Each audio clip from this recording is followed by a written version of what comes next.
Ken Shalom Aleichem, il nous dit le Rav dans Siman Resh Kaf, la halakha He, Aroé Chalom Ra Belel Shabbat.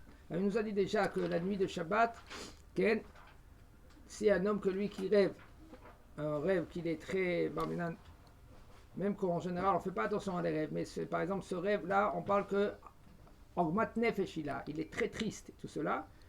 Alors il dit, en général, on n'a pas le droit de jeûner Shabbat. Pourquoi même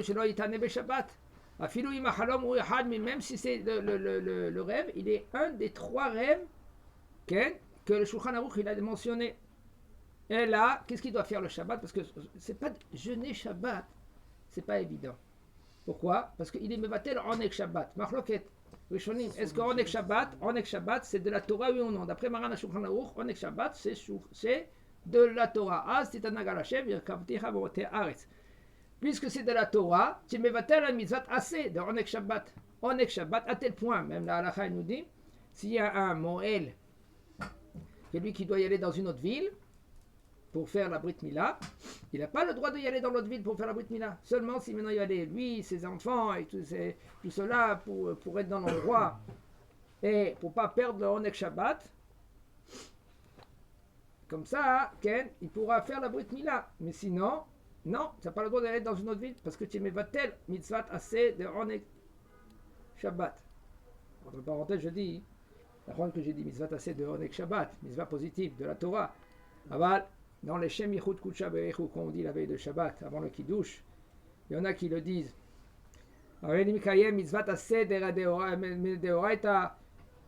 Excusez-moi, mais Onek Shabbat et tout cela, alors c'est pas conseillé de dire le mitzvah Onek Shabbat, mitzvah assez de la Torah, parce que c'est machloket, c'est une discussion dans la poskim.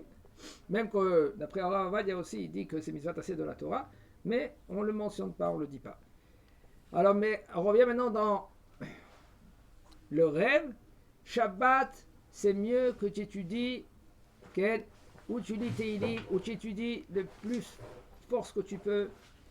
Tu fais un peu de la Gemara, même si tu peux faire de la Gemara, même que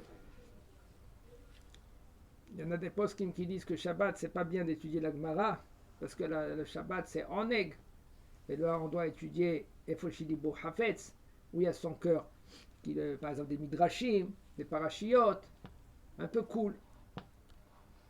Mais entre parenthèses, le Ravad il dit si un homme, lui, il aime la Gemara, il veut étudier la Gemara, même que il va mamash, sa tête un peu travailler, se forcer pour étudier la Gemara, quand même, si c'est un onek pour lui, si c'est un plaisir pour lui, il peut étudier la Gemara même Shabbat. Pas comme il y en a des poskim qui disent non, Gemara, on ne peut pas étudier le Shabbat. Pourquoi? Parce que, sauf tu vas te casser le crâne un peu pour étudier, comprendre la Gemara, la Sougia. Quand même, c'est possible d'étudier la Gemara. Torah vetfila, quand tu étudies et tu pries, ma'avirim et droa gzera, la gzera, elle peut être annulée. Si un homme il fait tchouva, si un homme il prie, un homme il étudie un peu plus. On ne peut même pas s'imaginer la valeur de la Torah qu'il y a, à tel point, regardez. Que la Gemara raconte que Elisha ben Abouya, c'était le maître de Rabbi Meir Baranes. C'était un gadol dans la Torah, un des gdolim dans la Torah. C'était un des 4 qui sont rentrés dans le Pardes, un des 3 qui sont rentrés dans le Pardes. Ils sont rentrés très très très très haut. Mais quand ils sont descendus, le seul qui est resté, c'est Rabbi Akiva. Un, il est mort. Un, il a perdu la tête, c'était 4. Et un, il a été Hachem Mishmor Kofer, il a tout renié la Torah, parce qu'il a vu quelque chose qui, comme ça ils expliquent, qu'est-ce qu'il a vu, il y en a qui l'a dit comme ça, il y en a qui l'a dit comme ça, il a vu l'ange qu'il était assis au lieu d'être debout, et que toute la Torah, elle était basée sur, c'est-à-dire toute sa Torah, lui, c'était, dont on ne peut pas juger, on n'a pas le droit de dire rien du tout, pas de parler, de brancher, rien du tout, on ne peut pas savoir la grandeur. Qu'un homme, il est grand, le Yetzirah, il est encore plus grand que lui. Et Elisha ben Abouya, lui-même, quand après, il paraît, il y en a qui disent qu'il a fait tchouva, il a pleuré à la fin de sa vie. Quand Rabbi Meir Manès, il courait derrière lui tout le temps, fais tchouva, fais tchouva, fais tchouva. Il a dit, ça sert à quoi la tchouva? Il a fait, qu'est-ce qu'il a fait? Ça sert à quoi? Il a dit, non, quand même fais tchouva. Il ne savait pas, parce qu'il y avait une voix céleste, à tel point une voix céleste, elle est sortie. Il a dit, tous, il peut faire tchouva sauf lui. Et il s'est dit dans sa tête, t'as vu, tu entends Rabbi Meir? Tu entends? Il a dit, Afal Pichen. Parce que si lui, il pouvait dire Afal Pichen, ça veut dire que même, il y a la voix céleste, même que c'est fermé, c'est vrai que ça va être difficile, mais tu peux faire tchouva. Même que tu as fait tout ce que tu as fait. Kadosh Baruch Hu, il est là. Ça va être difficile, encore plus difficile. Lui, pourquoi? Parce que toute la Torah, elle avait dans sa main. C'est un Tana Kadosh. Le maître de Rabbi Meir Manès, et Rabbi Meir Manès, il courait derrière lui. Fais tchouva, fais tchouva, fais tchouva. À la fin, Rabbi Meir Manès, il a fait rentrer au Gehinam. Mais avant de rentrer au Gehinam, il ne pouvait pas rentrer au Gehinam. Hein? C'est lui qui s'est fait les 4 morts d'un coup? Non, c'est pas lui. C'est Rabbi Yossé. C'est Yossé, c'était Yossé. Après, il est devenu Rabbi Yossé. Et il a... Elisha ben Ebouya, quand il est décédé, sa neshama est montée en haut. On veut lui faire rentrer dans les Gan Eden. J'ai dit, ma putain, Gan Eden? Non. Ouais, il a étudié la Torah, tout ce que vous voulez, c'est vrai, mais qu'est-ce qu'il a fait aussi à côté maintenant? C'est Mishma, il est mort sans tchouva. Gan Eden, impossible. Alors maintenant, on va le mettre à Gehinam. On va le mettre à Gehinam. Le Gehinam, au moins, ça va le nettoyer. C'est comme une machine à laver. Il y a Gehinam à 800 cylindres. Il y a 1400. Vite. Et après, après la Neshama, elle est nettoyée plus ou moins. Il n'a pas laissé rentrer au Gehinam. Comment? Toutes ces feuilles de Gemara qu'il a étudiées, toute la Torah, elle a bloqué les portes de Gehinam. Il ne pouvait pas rentrer. Impossible de rentrer au Gehinam. Pourquoi? Toute la Torah qu'il a étudiée, c'est telle force de la Torah qui a bloqué les portes de Gehinam. Bon, impossible, ni là-bas, il était entre les deux. C'est encore plus grave.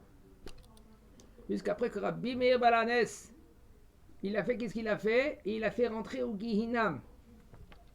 Et après, c'est l'élève, il a dit comment? Parce qu'on voyait, il y avait une sorte de feu qui sortait du tombeau de l'Elisha ben Abouya. Jusqu'après, il a fait qu'est-ce qu'il a fait? Je crois que c'est Abit Teradion, si je ne me trompe pas. Et il a fait sortir du Gehinam, il a fait rentrer au Gan Eden. Ça a été déjà 2 générations. Pas Rabbi Meir, c'est l'élève. Après.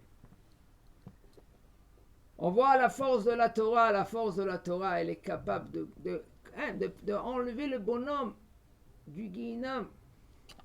Alors, on ne peut même pas s'imaginer comment un homme comme lui qui se renforce de la Torah, il y a le Nefesh Chaim Perikdal, il explique qu'est-ce que ça veut dire la force de Torah. La Torah, le Zohar Kadosh, il dit la force de la Torah. Benachon, Shimana, Misihat, évite de parler maintenant des paroles en vain. Pendant le Shabbat, venir ça, le chaper alav. Et après, il va te pardonner. Ou l'ami lui avait alav, et nafshu aguma meod alav. C'est maintenant, il peut pas. Il est très triste quand même avec tout cela. Au mitztaher, il a une grande peine, Barminan, parce qu'il a rêvé ce rêve-là. Alors, il peut jeûner. Et même si tu jeûnes, vechol hayom yeshev bebet hakneset, il faut que toute la journée tu es dans la bet hakneset. Et tu étudies la Torah avec toutes tes forces. Shabbat, après le Shabbat, il faut que tu fasses un autre ta'anit, parce que tu as négligé le bitul Torah, le onek Shabbat. La plus forte raison, c'est maintenant, ces rêves, ils sont exaucés. Alors là, s'ils ont exaucé à chaque fois, bon, il faut faire très attention avec les rêves qui sont exaucés. Des fois, ils ne sont pas exaucés, mais c'est parce que lui, il a parlé et quelqu'un il a dit, ouais, tu sais, ce rêve-là, c'est à cause de ça et ça et ça. En fin de compte, la Gemara, elle dit, Achalomot, Akol Olech Acharapé. Ça va selon la bouche. Si tu vas chez quelqu'un qui t'aime et il comprend qu'est-ce que c'est un rêve, il va interpréter d'une manière positive. si il va interpréter d'une manière négative, même qu'il t'aime, ça c'est un problème. Parce que ça va selon la bouche, c'est comme une lettre fermée, comme ça dit la Gemara. Ainsi aussi Yom Tov, Af al pi shebiyom Tov yesh mitzvah simcha. Même que Yom Tov, il y a simcha, il peut jeûner s'il n'a pas le choix avec tout ce qu'on a dit, mais il faut qu'il jeûne encore une autre fois pour réparer ce jeûne-là. Si maintenant il a rêvé que Minashamayim, on lui dit tu es obligé de jeûner Shabbat, ou par exemple de faire une avéra de rien du tout, hein. Une petite avéra, même une avéra des Rabbanan. Assour lo lishmo ala halom hazeh. C'est assour d'entendre ce rêve, d'écouter ce rêve. Là, tu dis, Chalamot, en davar kazé de faire une avéra. Il n'y a pas une avéra, même les Shem Jamaim. Il n'y a plus cela. Il ne faut plus rêver. On n'est plus là-bas. Il y en a deux ils ont fait avéra les Shem Jamaim. C'était Pinchas et Sisra. Et Pinchas et Yael. C'est tout.